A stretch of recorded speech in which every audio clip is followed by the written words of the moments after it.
Hello, and welcome to the Giving Voice to Depression podcast. We are your co-hosts, Bridget and Terry. This episode is presented by Mental Health America of Wisconsin. Each week, through intimate, candid conversations with guests, we explore different perspectives on and experiences of depression. We keep it real because the illness is real. We keep it hopeful because there truly is hope, in spite of what depression tells you.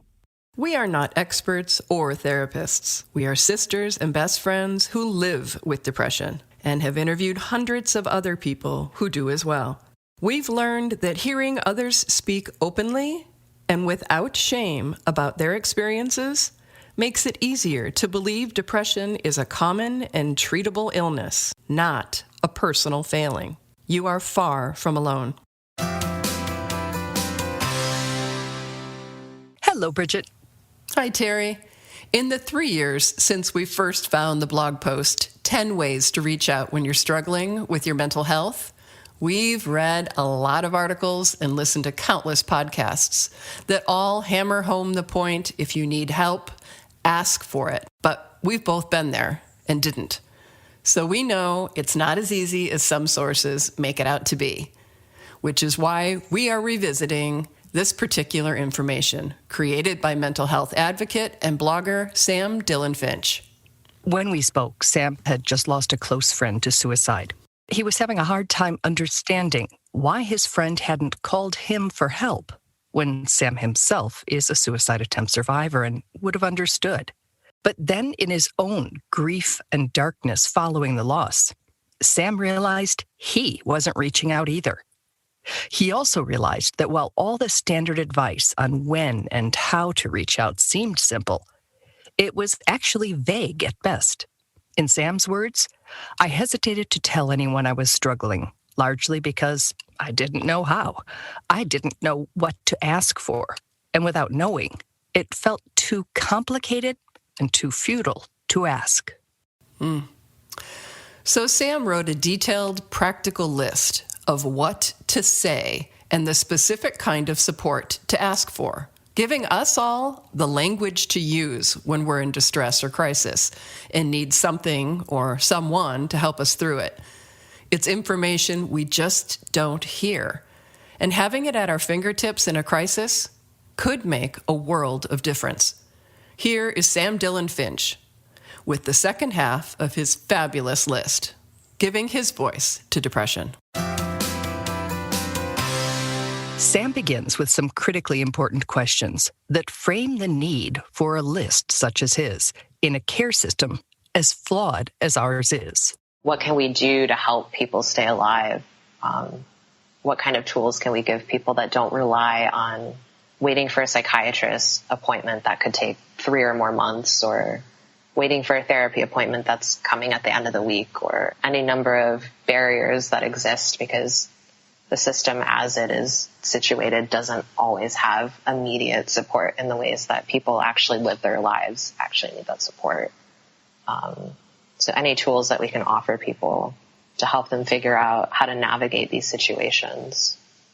The tools Sam is providing are specific, suggested language, phrases that could get us the help we need and save us the stress of trying to come up with the wording when we're in a dark and unresourced place. We pick up with number 6, which is, I'm having a hard time taking care of myself. I need extra support right now around, and then name a specific task. Can you help? I know that one of my big triggers when I'm going through some kind of episode is that if my apartment is a mess, everything feels about 10 times worse. And I think it's really valuable too, because to be honest, I don't think every single loved one in my life is necessarily equipped to help me when I'm in some kind of difficult space. But I'm pretty sure most of my loved ones can come over and I don't know, help me hook up my cable box or help me do the little things that could improve my quality of life. There are so many levels on which this one makes sense, right? The person who's struggling gets some needed help. The person helping gets to lay eyes on them, see their place, and get a feel for how they're doing and what other support they might need. And people who want to help but just didn't know how now have a specific requested way. I think you would be surprised by how many people are actually willing to mop your floor if they know that you really, really need that, and that's a concrete way that they can help. No matter what depression may be telling you about no one caring or you not being deserving of kindness, Sam reminds us that it is okay to ask for a hand, helping make an appointment, getting your laundry done, going to the grocery store together, whatever would help you move forward. Number 7 on Sam's list of suggested ways to reach out is saying, "I've been feeling low. Could you please remind me about what I mean to you or share a favorite memory? It would really help me." And I thought, how powerful would that be if someone were to ask for that from their support systems when they're in a really difficult place? Because arguably that's the moment in which you most need to hear those things. And I also think it's great because there are so many instances in which we don't really want to tell people like, oh, I'm having this really, really difficult time. So to be able to like make it into something kind of fun, I just think is brilliant, because you don't really have to be vulnerable in that situation. You can just say, I'm feeling low. You don't have to say why or how. And then you can invite people to contribute something, whether it's like a memory they have of you or something that they value about you. And I think that any time that you can kind of protect your heart and get something really, really nourishing in a difficult place is a really great approach. And that outreach may feel smaller or safer than some of the others on the list. And again, it would counter depression's messaging that you don't matter to anyone. It could prompt a mini version of your own It's a Wonderful Life. I really like the idea of reminiscing as a form of healing, because I think those blinders can come up so quickly. And so to be able to reach out to someone and reminisce and remember the life that exists outside of that kind of enclosed space that mental health crises can kind of put you in, I think that's really valuable. That can be over coffee, that can be over FaceTime, that can just be like an email that you send.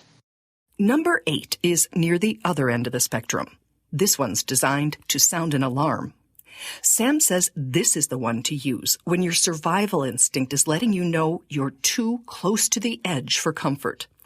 Say, I'm struggling right now, and I'm afraid I'm reaching my limit.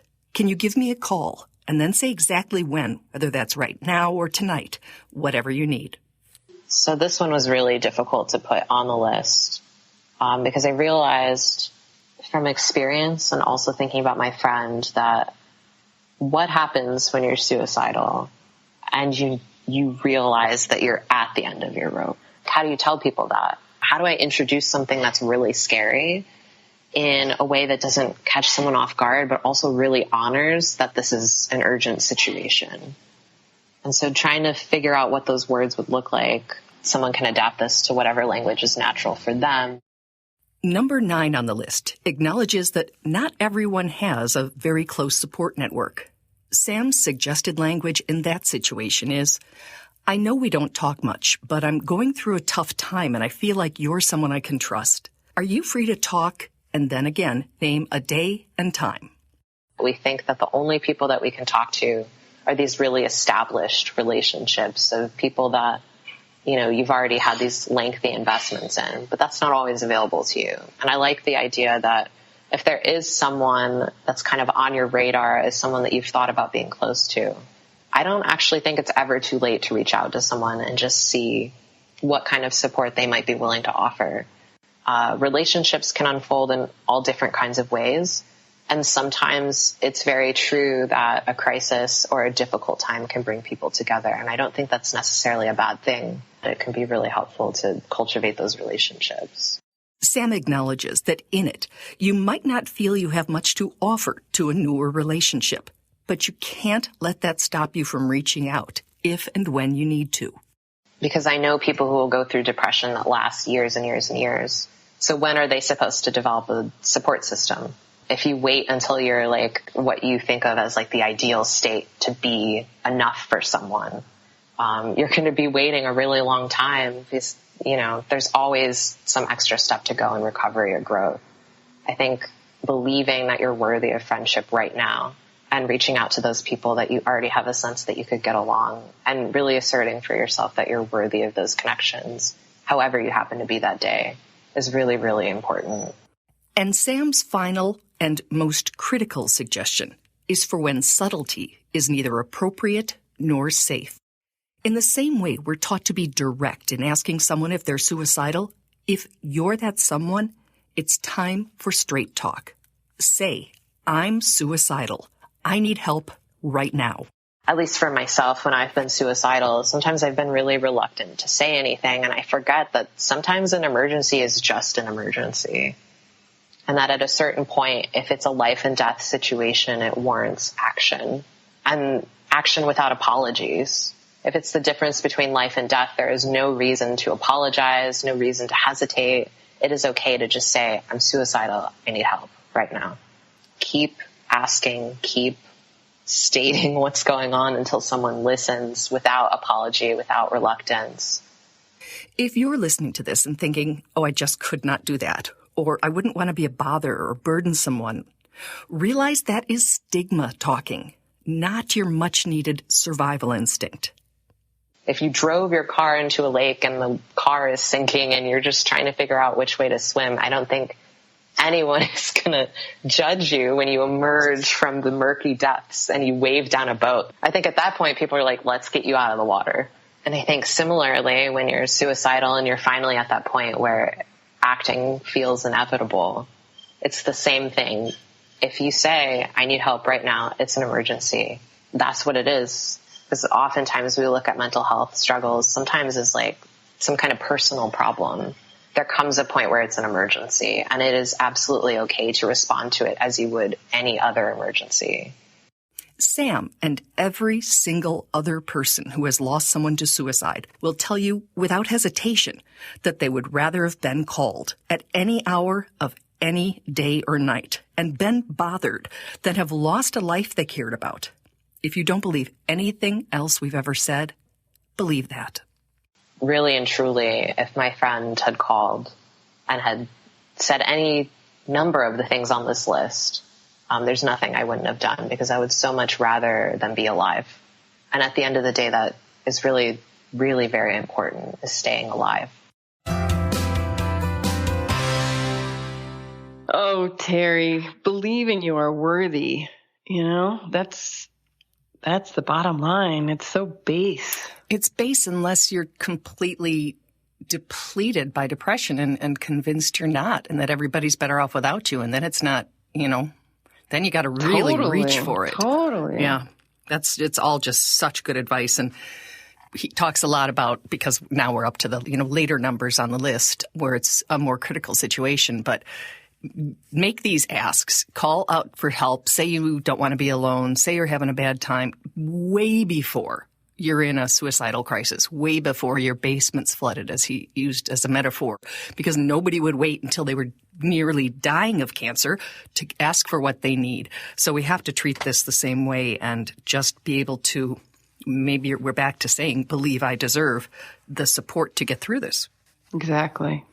And I can say, I have tried one of these suggestions, and that was reaching out to a friend and asking them to kind of mirror back my value or to me or their experience of the me. Healing through reminiscence that he said? Yeah. Yeah. Because at the time, my brain was just telling me horrid things about myself, like only horrid things about myself. And I knew I needed to stir in some positive reality-based observations that I wasn't able to conjure up within.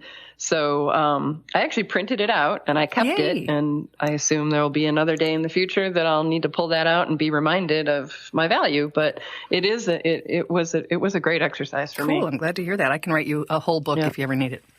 Ooh, I'd love it. I'll print it. And we will be linking to this entire list, all 10 points, and Sam's blog as well. They'll be on both our Facebook community page and our website, givingvoicetodepression.com. And Sam, I so appreciate your candor and keeping it real. Thank you. And just his wordsmithing. I love the word choice. It just really resonated with me. Me too. All righty. Thank you, Sam. Thank you, Bridget. Bye, Terry. Love you. I love you too, hon. We truly hope that our podcast brings a little more understanding, helps you better articulate your experience of depression, or better understand how to support someone else's. We invite you to join us for daily posts on the Giving Voice to Depression Facebook page and on Twitter and Instagram at Voice Depression. It is a comfort to be among fellow travelers on depression's dark road. And remember, if you're struggling, speak up. If someone else is, listen up.